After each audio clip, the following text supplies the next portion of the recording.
Bonjour et bienvenue à Rafik d'Influence avec aujourd'hui le film Monkey Bone, un film d'Henry Selick, l'auteur véritable de L'étrange Noël de Monsieur Jack et plus récemment de Coraline. Monkey Bone n'est pas un film d'animation, bien qu'il comporte beaucoup de séquences animées, c'est une adaptation live d'une bande dessinée pour adultes appelée Darktown. L'histoire du film est celle d'un dessinateur de bande dessinée, Stu Maeley, interprété par Brendan Fraser, et de sa fiancée interprétée par Bridget Fonda.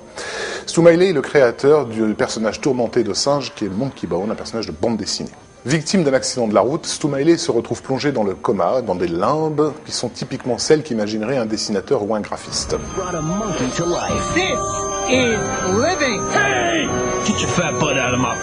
Il va être amené à rencontrer sa propre création, le singe Monkey Bone, avec lequel il va faire un pacte, une forme de pacte avec le diable, dont il espère qu'il le fera sortir de ses limbes.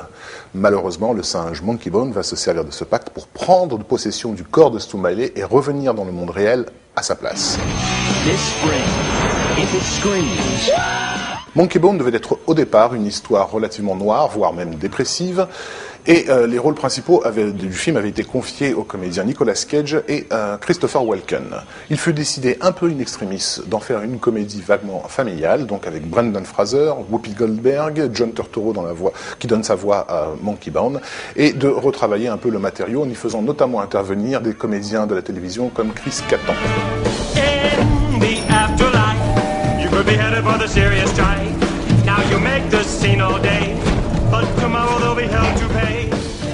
Bien sûr, là où Monkey Bone joue son plus bel atout, c'est avec l'expérience et l'imagination foisonnante de son auteur Henry Selick, spécialiste de l'animation. Et évidemment, les séquences qui se passent dans les limbes, ou si vous préférez dans l'enfer du héros, sont, et de très loin, la partie la plus visuellement chatoyante et la plus extraordinaire du film.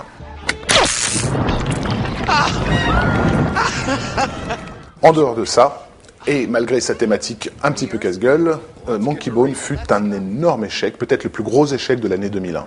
Le film a coûté 75 millions de dollars, il en a rapporté 5, faites le calcul, et ceci a précipité à l'époque la carrière d'Henry Selick.